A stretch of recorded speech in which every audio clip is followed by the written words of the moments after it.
الحمد للہ وکفا وسلام علی عبادہ الذین اصطفیٰ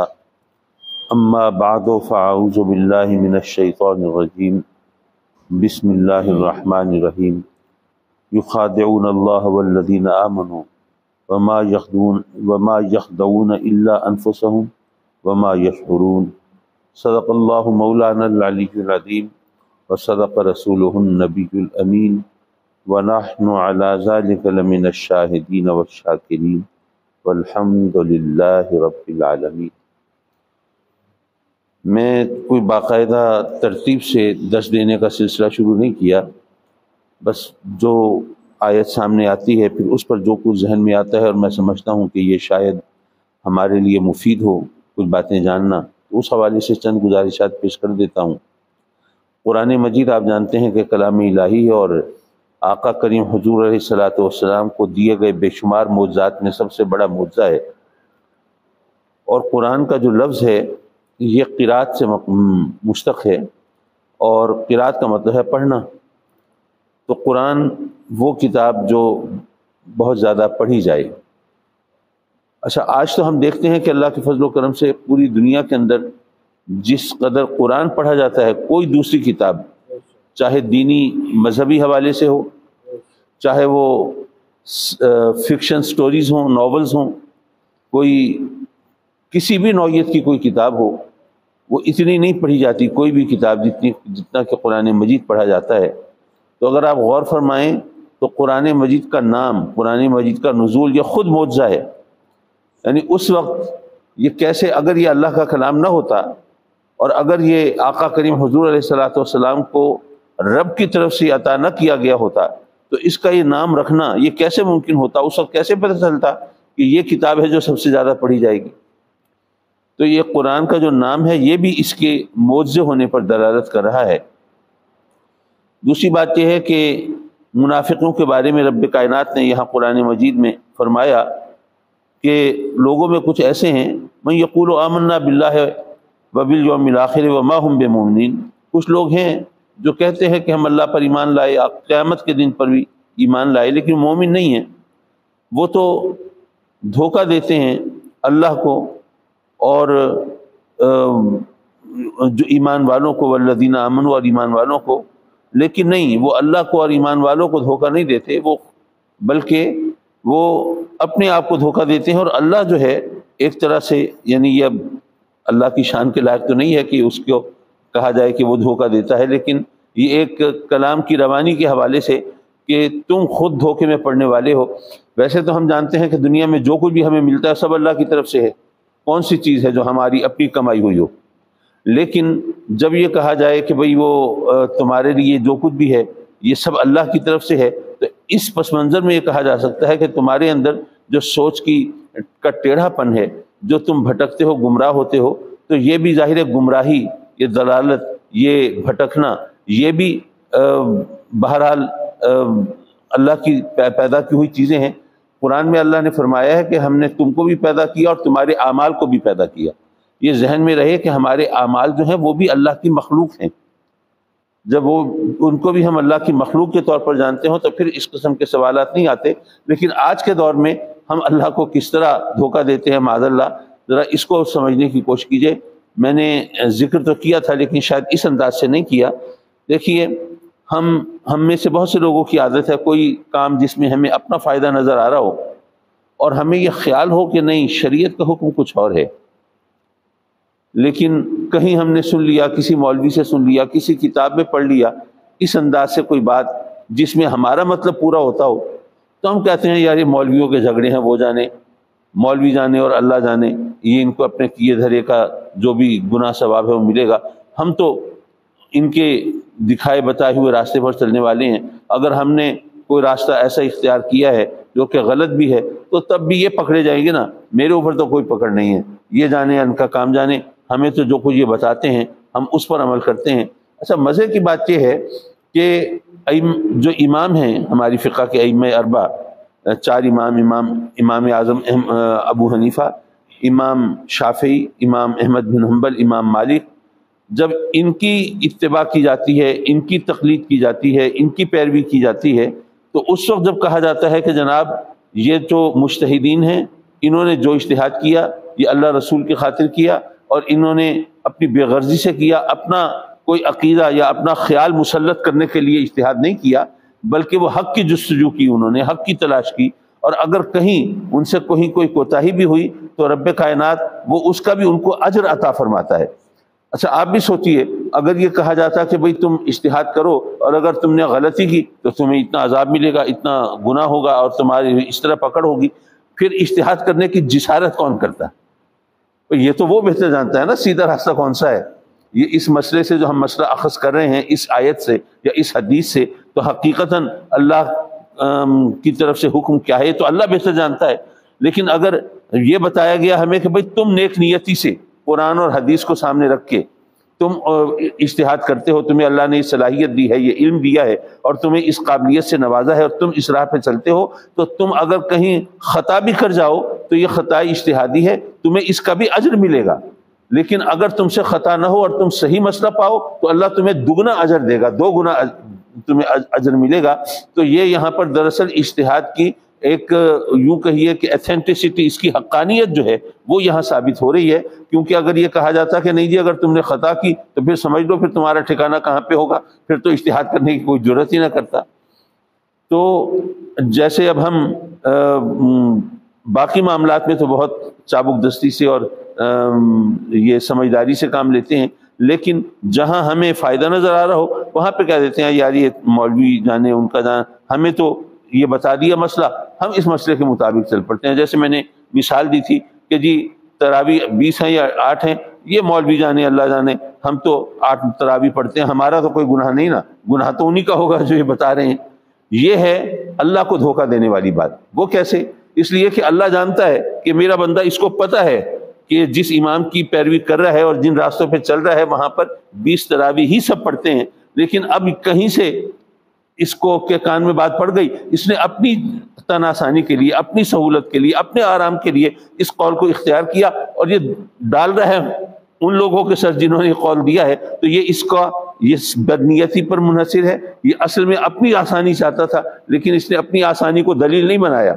ورنہ کہہ سکتا تھا نا مولا میں اتنی عبادت نہیں کر سکتا، مولا تو بخشنے والا ہے، تو وہ تو رحمان و رحیم ہے، اگر اس طرح ہم اس سے توبہ کے خواستگار ہوں تو وہ کرم فرما دیتا ہے۔ حد یہ ہے کہ بے شک نماز ایسا حکم ہے، ایسی عبادت ہے کہ اس کو چھوڑنے کو کفر سے تعبیر کیا گیا ہے کہ جس نے نماز چھوڑی اس نے کفر کیا۔ یہ اور بات ہے کہ وہ اس کفر سے مراد علماء یہ نہیں لیتے کہ بھئی وہ دائرہ اسلام سے خارج ہو گیا، کافر ہو گیا، مراد یہ لیتے ہیں کہ وہ گویا کافروں جیسا کام کیا اس نے۔ یہ شدت کے حوالے سے اور لوگوں کو نصیحت کے حوالے سے بات کہی گئی ہے۔ لیکن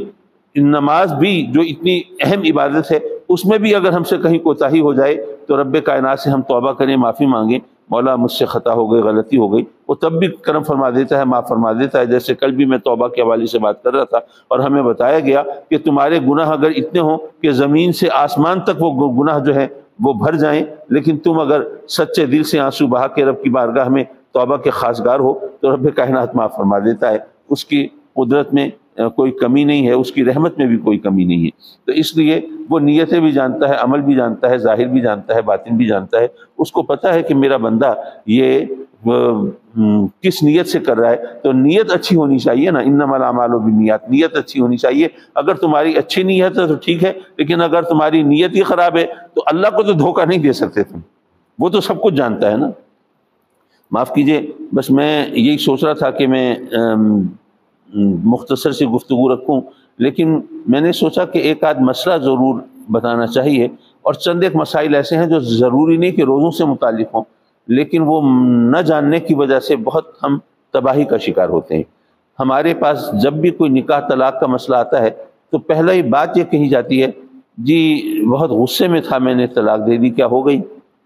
اب اس کا جواب سیدھا سادہ یہ ہوتا ہے کہ بھائی میں نے تو آج تک کسی شخص کو نہیں دیکھا جس نے بڑے پیار اور محبت سے طلاق دی ہو کسی کو۔ ظاہر ہے طلاق تو غصے میں ہی دی جاتی ہے۔ اب جہاں تک 3 طلاقوں کا تعلق ہے تو آپ کو یہ بات معلوم ہونی چاہیے کہ اگر آدمی 1 طلاق دے تو طلاق ہو جاتی ہے،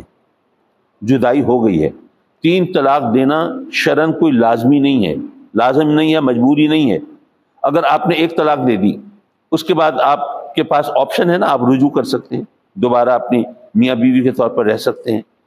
تو آپ کو مہلت مل جاتی ہے۔ اگر آپ نے 2 طلاقیں دی ہیں تو اس کے بعد بھی نکاح کی شرط، کیونکہ پہلی طلاق کے بعد تو بغیر نکاح کے صرف باہمی رضامندی سے میاں بیوی اپنا رشتہ جوڑ لیں تو وہ جڑ جاتا ہے، اب دونوں میاں بیوی ہو جاتے ہیں۔ اگر 2 طلاقیں دی ہیں تو وہ دوبارہ میاں بیوی کی حیثیت سے رہ سکتے ہیں، لیکن اب انہیں تجدید نکاح کرنی پڑے گی، نکاح دوبارہ کرانا پڑے گا۔ لیکن اگر 3 طلاقیں دیتے ہیں تو ایسی صورت میں جو آپ مشہور ہے معاملہ کہ جب تک وہ عورت کہیں اور شادی نہ کرے اور پھر وہاں سے اس کا وہ طلاق نہ ہو اور پھر دوبارہ عدت گزار کے وہ نہ اس کے بغیر نہیں ہو سکتا۔ لیکن اگر آپ نے 1 طلاق دی، آپ نے رجوع نہیں کیا، عدت گزر گئی، اب وہ عورت آزاد ہے، وہ چاہے تو دوسری جگہ نکاح کر سکتی ہے،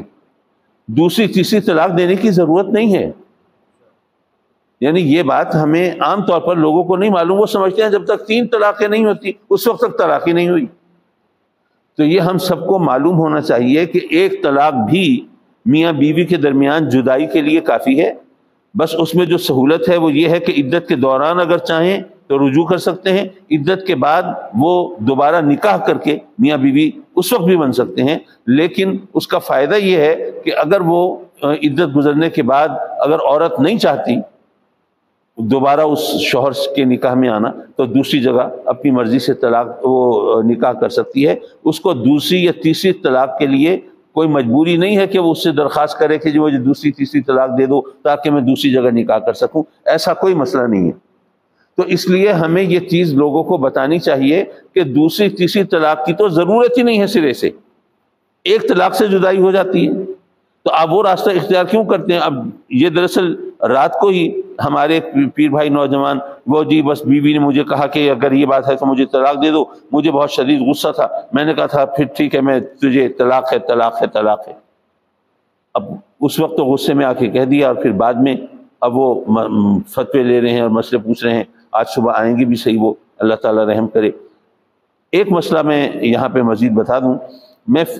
اس بحث میں نہیں جا رہا کہ جی ایک مجلس میں 3 طلاقیں ہوتی ہیں یا نہیں ہوتی۔ ہم امام اعظم ابو حنیفہ کے ماننے والے ہیں اور ظاہر ہے کہ ان کی پیروی کرتے ہیں، اس لیے ہمیں پتہ ہے کہ ایک مجلس کے اندر بھی اگر 3 طلاقیں دی جائیں تو وہ ہو جاتی ہیں اور وہ اسی طرح 3 طلاقیں ہی شمار ہوتی ہیں۔ لیکن یہ ہے کہ اس طرح دینی نہیں چاہیے، بھئی اس طرح طلاق دینی نہیں چاہیے، یہ بات اپنی جگہ پہ ہے، لیکن یہ کہ اگر وہ 3 طلاقیں ہو گئی ہیں تو اس کے بعد پھر اب وہ ان کا اس طرح دوبارہ رشتہ کرنا ممکن نہیں ہوتا۔ تو ہم سب کو اپنے غصوں پر ذرا قابو رکھنا چاہیے اور اپنے اس کے عواقب و نتائج جو ہیں ان کو بھی پیش نظر رکھنا چاہیے۔ اور جہاں تک روزے کے حوالے سے مسئلے کا تعلق ہے تو صرف ایک مسئلہ بیان کرتا چلوں۔ بات یہ ہے کہ آپ جانتے ہیں کہ اگر کسی شخص نے سفر کرنا ہے تو اس کو شریعت نے اجازت دی ہے وہ روزہ نہ رکھے۔ اب آپ نے مثلا رات کوئی پروگرام بنا آپ کے دوست کے ساتھ کہ جی ہم نے صبح جانا ہے، مثلا لاہور جانا ہے، تو اب آپ نے سوچا کہ اب لاہور جانا ہوگا تو پھر میں ابھی روزہ نہیں رکھتا۔ اب آپ نے ارادہ کیا کہ میں روزہ نہیں رکھتا، پھر یہ خیال ہوتا ہے کہ بھئی پتہ نہیں جائیں گے نہیں جائیں گے، تو اب آپ کیا کریں؟ تو اگر آپ نیت کو پینڈنگ کر دیں، سحری کے وقت آپ نیت نہ کریں بلکہ آپ کہیں کہ بھئی ذرا کنفرم ہو جائے پھر دیکھتے ہیں، تو زوال کے وقت سے پہلے پہلے، یعنی جو غہوہ کبریٰ ہے جو جب نماز پڑھنا جائز نہیں ہوتا، ظہر اور یہ چاش ممنوع، وہ وقت شروع ہونے سے پہلے، اگر وہ شروع ہو گیا تو اب نہیں کر سکتے آپ، وہ زوال کا وقت شروع ہونے سے پہلے تک آپ روزے کی نیت کر سکتے ہیں، بشرطے کہ آپ نے اس دوران کوئی ایسا کام نہ کیا ہو جو روزے کے منافی ہو۔ اس دوران آپ نے کھایا پیا نہیں ہے، اس دوران آپ نے بیوی سے قربت نہیں کی ہے، تو کوئی ایسا کام نہیں کیا جو روزے کے منافی ہو، تو آپ زوال کے وقت سے پہلے پہلے نیت کر سکتے ہیں۔ اور اس کا ایک اور فائدہ یہ ہے کہ اگر آدمی سحری کے وقت نیت کرتا ہے یا رات کو ہی نیت کر لیتا ہے اور سحری کے بعد وہ ویلڈ ہے نیت، تو پھر اگر کسی مجبوری کی وجہ سے خدا نہ خواستہ روزہ توڑنا پڑے تو روزہ توڑنے کا پھر کفارہ بھی ہے۔ لیکن اگر آدمی صبح سحری کے وقت نیت نہ کرے اور گھنٹہ 2 گھنٹے کے بعد یا جیسے کنفرم ہوا کہ بھائی اب نہیں جانا تو اب میں نیت کر رہا ہوں، تو اگر ٹھہر کے نیت کی ہے تو پھر اگر روزہ توڑنا پڑے خدا نخواستہ تو پھر قضا تو ہوگی، کفارہ نہیں ہوگا۔ اب اس کا مطلب یہ نہیں ہے کہ ہم کہیں کہ اچھا جی بس سحری کے وقت ہم نیت کیا ہی نہیں کریں گے، ہم ذرا ٹھہر کے کیا کریں گے تاکہ اگر کوئی ایسا مسئلہ ہو تو کفارہ نہ ہو۔ اس سے ثواب کتنا کم ہو جاتا ہے، ثواب کا روزہ تو ہم ثواب کے لیے رکھ رہے ہیں نا، تو جس مقصد کے لیے روزہ رکھ رہے ہیں اگر اس مقصد میں کمی ہو رہی ہے تو پھر کیا فائدہ؟ اور یہ تو ویری ریئر، یہ تو اتفاق ایسا ہوگا، شاذ ہوگا کہ آپ کو روزہ توڑنا پڑے، ورنہ آپ الحمدللہ اب تک روزے رکھ رہے ہیں تو آپ کو کتنی بار روزہ توڑنے کی ضرورت پڑی ہے؟ میرا خیال ہے اکثر کو ایک بار بھی ضرورت نہیں پڑی ہوگی۔ تو جب کبھی ضرورت نہیں پڑی یا کبھی اتفاقاً کبھی ہوا ہو تو آپ اپنے تمام روزوں کا ثواب کیوں کٹ ڈاؤن کرتے ہیں؟ وہ اس میں تخفیف اور کمی کیوں کرتے ہیں؟ تو اس لیے یہ چیز آپ کے بہرحال یہ علم میں ہونی چاہیے کہ اس طرح کے مسئلے مسائل ہوتے ہیں، اور یہ اگر ہمیں معلوم ہو۔ اور فجر کے وقت کا تو آپ کو پتہ ہے نا، ہمارے ہاں مجھے یاد ہے ہمارے بچپن میں زیادہ ہوتا تھا، اب تو لوگ پھر بھی ذرا تھوڑے سے محتاط ہو گئے ہیں، کہ وہ سمجھتے ہیں کہ جب تک اذان ہو رہی ہے نا اس وقت تک کھانا پینا جائز ہے۔ تو اگر کوئی ماشاءاللہ ہمارے قاری حافظ امجد صاحب کی طرح کوئی خوش الحان ہو اور ذرا تھوڑا سا لے میں طویل نماز دے دے تو پھر ذرا سحری کا وقت بھی بڑھ جائے گا۔ پھر وہ سحری کا وقت ختم ہو گیا جب فجر کا وقت شروع ہوا، تو اس فجر کا وقت شروع ہونے کے بعد اگر کسی نے کچھ کھایا پیا تو اب اس کا روزہ نہیں ہے۔ اور یہ ذہن میں رکھیں کہ بہت سی مسجدوں کے اندر ایسا ہو جاتا ہے کہ ادھر اعلان کیا کہ سحری کا وقت ختم ہوا، ادھر اذان دے دی، اس میں مغالطے ہوتے ہیں۔ آپ یہاں دیکھیے پہلے اعلان ہوتا ہے، پھر کچھ تھوڑا احتیاط کا جو وقت ہے، ہاں تو وہ 5 منٹ کا ٹائم، اس میں 2-2.5 منٹ کیوں سمجھیں کہ وہ سحری کے وقت میں شامل ہوتے ہیں، تاکہ وہ کوئی کھا رہا تھا منہ میں نوالا تھا تو اس نے پھر وہ نوالا لے کے پھر اسے کلی بھی کرنی ہے، کوئی برش وغیرہ مسواک وغیرہ کرنا ہے تاکہ وہ بالکل تیار ہو جائے، تو یہ ایک احتیاط کا وقت ہوتا ہے۔ لیکن اگر ہم اس کو مد نظر نہیں رکھیں گے اور ہم یہ سمجھیں گے کہ نہیں جی بس وہ جب تک اذان ہو رہی ہے روزے کا وقت باقی ہے تو روزہ نہیں ہوگا۔ اور دوسری بات یہ کہ ہمیں وہ مارجن ضرور رکھنا چاہیے تاکہ روزے دار کے لیے یہ مشکل نہ ہو۔ یہ تمام چیزیں ہمیں احتیاط رکھنی چاہیے۔ اللہم صلی علی سیدنا مولانا محمد وعلی آل سیدنا مولانا محمد وبارک وسلم وصلی علیہ۔ ربنا آتنا فی الدنیا حسنہ وفی الآخرۃ حسنہ وقنا عذاب النار۔ میرے مولا اپنے کرم سے ہمیں